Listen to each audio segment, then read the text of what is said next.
নমস্কার, জানা অজানা খবরে সবাইকে স্বাগত জানাচ্ছি। আমাদের আজকের প্রতিবেদন 2026 সালের অসম বিধানসভা নির্বাচন নিয়ে।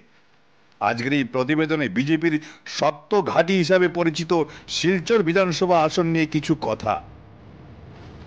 বর্তমানে দীপায়ন চক্রবর্তী শিলচরে বিজেপির বিধায়ক থাকার পরও 2026 সালের বিধানসভা নির্বাচনে প্রার্থী হওয়ার জন্য বিজেপি টিকিট প্রত্যাশীদের সংখ্যা বেড়েই চলেছে। এখন পর্যন্ত অনেকেই শিলচর থেকে বিজেপি টিকিট চেয়ে আবেদন করেছেন। তবে কি দীপায়নকে আবার প্রার্থী করবে না দল?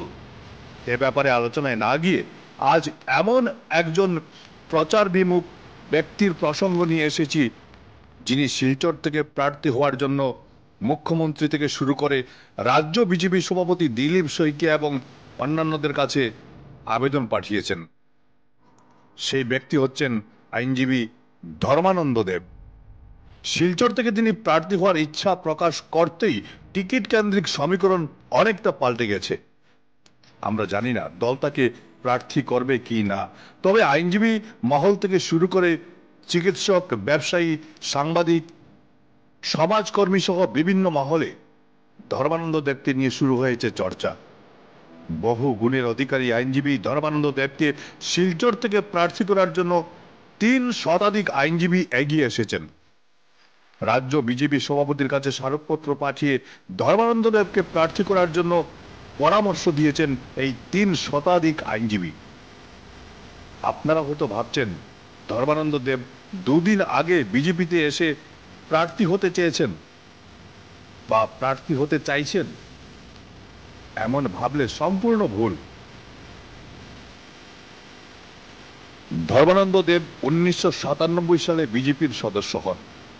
তখন তিনি স্নাতক শ্রেণীর ছাত্র, আর ওই বছরই তিনি কাটিগড়া বিজেপি মন্ডল কমিটির সহ সভাপতি হন। 2012 সাল থেকে 2017 সাল পর্যন্ত ধর্মানন্দ কাছাড় জেলা বিজেপির লিগাল সেলের কনভেনার ছিলেন। 2019 থেকে 2024 সাল পর্যন্ত প্রদেশ বিজেপির লিগাল সেলের কার্যকরী সদস্য ছিলেন।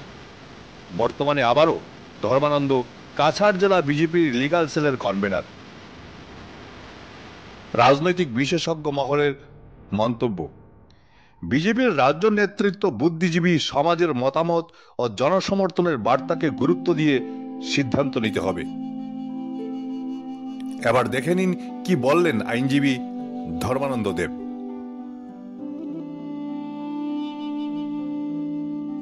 নমস্কার, আমি ধর্মানন্দ দেব, পেশায় একজন আইনজীবী আর মনের দিক থেকে আপনাদেরই একজন সেবক, সহযাত্রী।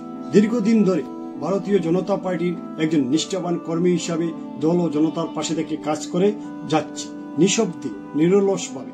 আমি আনুষ্ঠানিকভাবে শিলচর বিধানসভা কেন্দ্র থেকে বিজেপি টিকিটের আবেদন করেছি। এই আবেদন কেবল আমার নয়, এই আবেদন শিলচরের প্রতিটি মানুষের স্বপ্ন, আকাঙ্ক্ষা আর অধিকারকে প্রতিনিধিত্ব করে।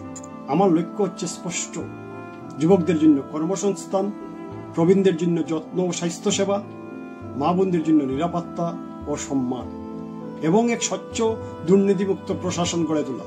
আমি চাই শিলচর হোক উন্নয়ন, সংস্কৃতি ও সেবার এক মডেল শহর। আমি রাজনীতিকে কখনোই ক্ষমতা বা অর্থ রোজগারের পথ হিসাবে দেখিনি।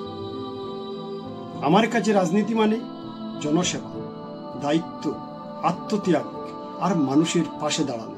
এই সেবায় ব্রত পালনের জন্যই আজ দলের কাছে আমি একটি সুযোগ চেয়েছি মাত্র, যাতে আগামী দিনেও আগের মতোই আপনাদের পাশে দাঁড়াতে পারি, নীরবে, নিষ্ঠায় এবং ভালোবাসা।